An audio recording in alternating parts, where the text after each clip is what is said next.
Hi everyone, welcome to lesson 9. In today's lesson we're going to go over 4 key skills. We're going to learn what an identity matrix looks like. We're going to be finding determinants and inverses of matrices, and we're also going to be able to define what a singular matrix is as well. The activities for today are, number 1, you're going to write some notes and worked examples using this video, and then you'll complete some consolidation tasks. At the end of the lesson, you'll play some Kahoots with the rest of your class via the Google Meet. Please proceed for some notes. First, I'd like you to have a go at finding the product between A and I. So have a go at finding what A times I equals.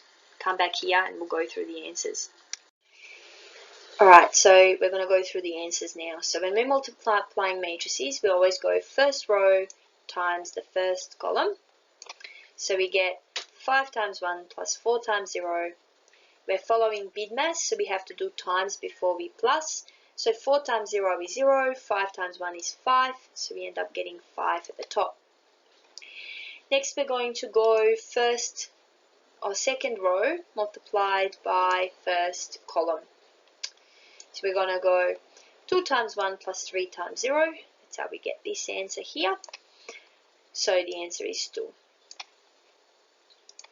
Next, we're going to go second column multiplied by the first row. So we've done the first and second row by the first column. Now we've got to go first and second row by the second column.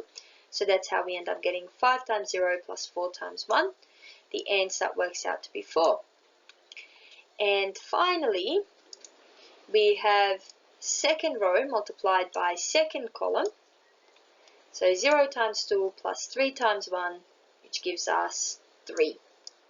So the answer that we get is A times I equals 5, 4, 2, and 3.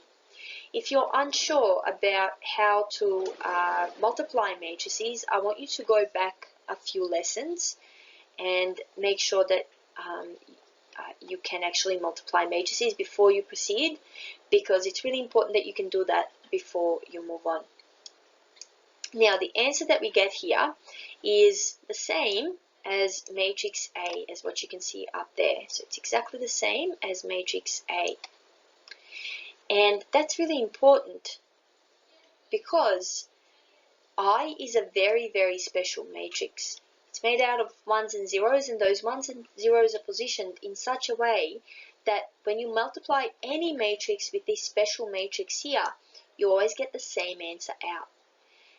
Now, think about when that happens in normal numbers. So, for example, if I started off with 5, 5 times what number would give me the same answer out as what I started off with? So, 5. So, what number would need to go here?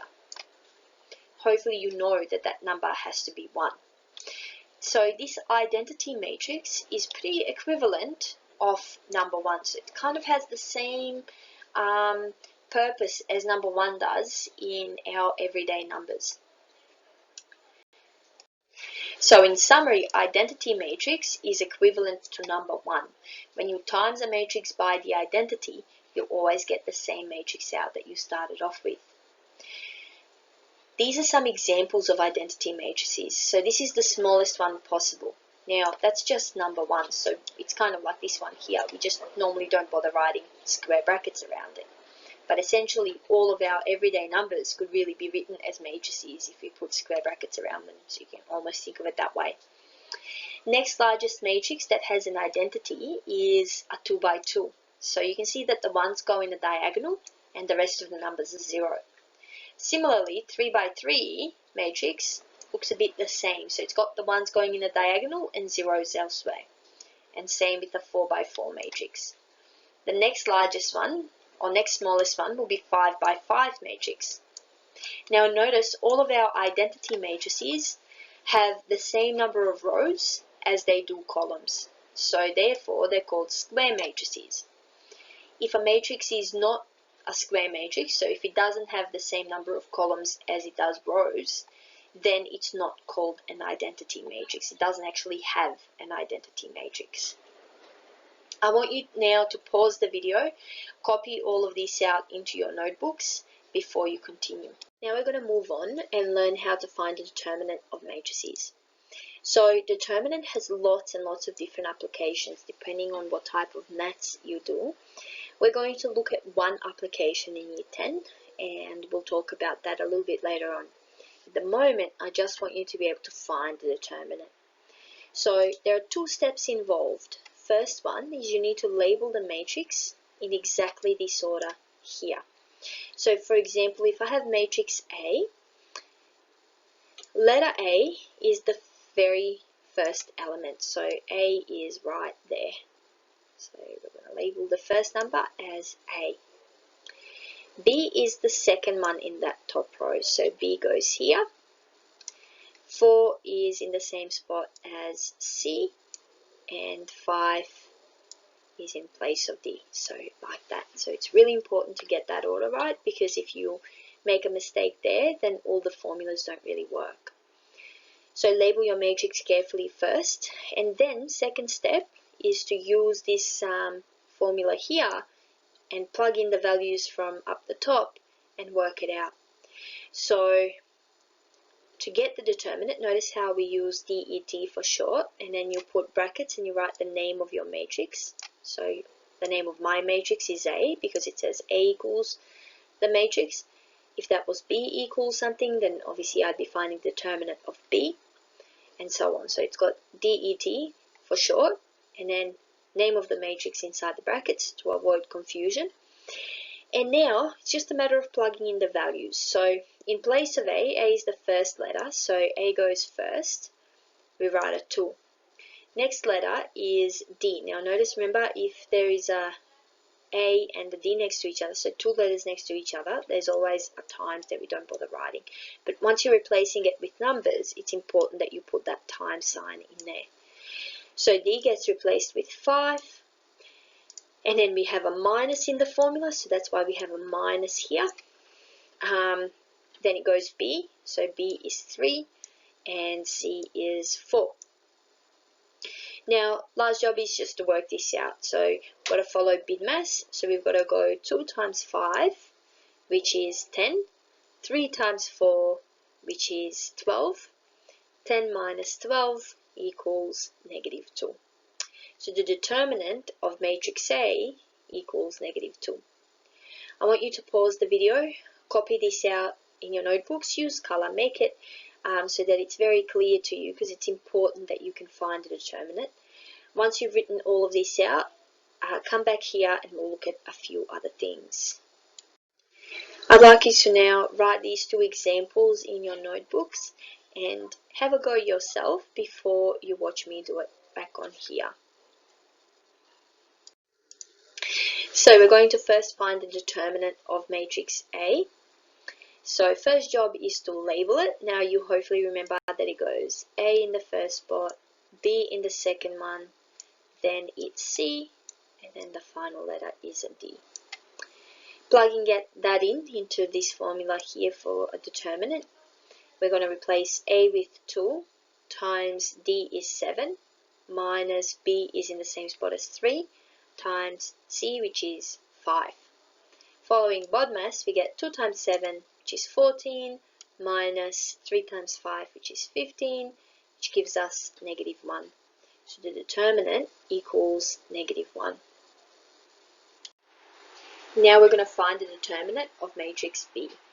So labeling it in the same way, here is our A, B, C, and D. Plugging it into our formula, we get that. Now notice C is negative 6, so I used brackets around C. It's a good idea to do that when you have a negative, just to avoid confusion between multiplying by negative 6 as opposed to minusing 6. You might like to put negatives in brackets just to make it a bit clearer. Working that out, we get that the determinant of matrix B equals 0. Now B is very special because it's called a singular matrix. So whenever you have a matrix whose determinant is equal to 0, it's called a singular matrix. I want you to define this in your notebook as well as write down the worked examples if you haven't already done that by yourself, and then come back here and we'll discuss one more thing before we break off and do some questions. And we're almost there. We've just got a couple of more things to discuss. So we've got to now talk about how to find the inverse of a matrix. So inverses are used for rearranging matrix equations, as we'll see next lesson. But right now we're just going to learn how to find it. So step one is you find the determinant, just like we did before. So exactly the same formula. So for example, if I have this matrix here, to find the determinant, we're going to go A, B, C, and D.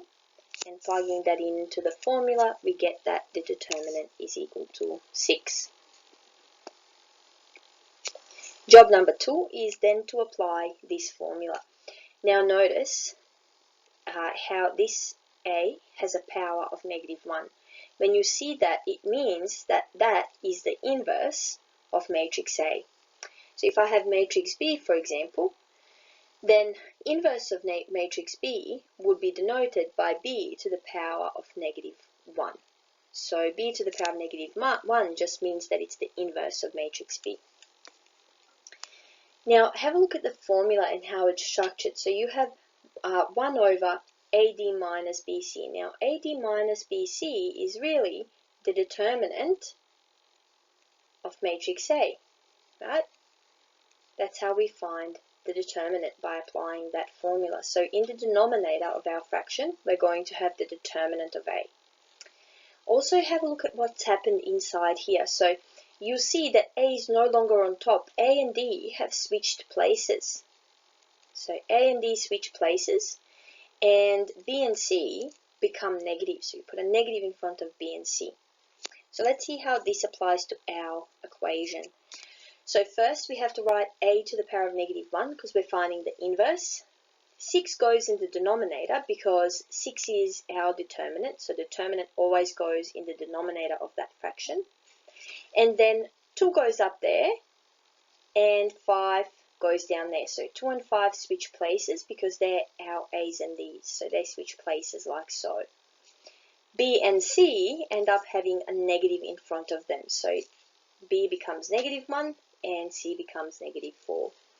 And that is our inverse of A. Pause the video, write out the notes, and then come back here for just a little bit more. Now note also, because we're dividing 1 by the determinant, if the determinant is equal to 0, then our inverse won't exist because we're not allowed to divide by 0. So when the determinant is equal to 0, the inverse will not exist. That's a really, really important point. What I need you to do now is, again, pause the video, copy all of this out, and then come back here for a couple of worked solutions. Have a go now at finding the inverse of matrix B, and then come back here for worked solutions. So first job in finding the inverse is to find the determinant. So we need to label our matrix. So here's A, B, C, and D. Plugging all of that in, we get the determinant of B is equal to 1. Next, we need to plug it into this formula. So determinant of B is going to get replaced with a 1. So that's why we have 1 down the bottom there. Then A and D swap places. So 11 is going to go down the bottom and -5 is going to come up the top. And 7 used to have a negative in front of it. When we have 2 negatives, if I put another negative in front of that, we're going to get 2 negatives next to each other. 2 negatives make a plus, so that's how we end up getting +7 here. 8 used to be positive, so now it's negative down the bottom. 1 divided by 1 is +1. There, if we multiplied 1 by the matrix, we of course get that matrix out there. So this is the inverse of matrix B. Lastly, I want you to write this formula into your notebooks. So what this is saying is that when you multiply a matrix by its inverse, you always get the identity matrix out. This is really useful for checking if you've done your question correctly. So, for example, if we look at matrix B from earlier, we found its inverse to be this on the previous slide. So when we multiply this out, we're going to go first row multiplied by first column. So we get 11 times negative 5 plus negative 7 times negative 8. Working the first bit out, so 11 times negative 5 is negative 55. Plus negative 7 times negative 8 is positive 56. Negative 55 plus 56 gives us positive 1 right there. So far so good. Next we're going to go second row multiplied by first column. So negative 5 times 8 is negative 40. Plus negative 5 times negative 8 is positive 40. Negative 40 plus positive 40 is 0. So we've done first and second row multiplied by the first column. Now we're going to go first row multiplied by second column. So we have 11 times 7, which is 77, plus negative 11 times 7, negative 7 times 11, which is negative 77, and 77 plus negative 77 is of course 0. Lastly, we do second row multiplied by second column. So we have 8 times 7, which is 56, plus negative 5 times 11, which is negative 55, and 56 plus negative 55 is of course 1. And so what we end up getting is the identity matrix here. And that's what we want. So we've kind of proved that when you multiply a matrix by its inverse, you always get the identity matrix out. And if you don't, then that means that you've made a mistake somewhere.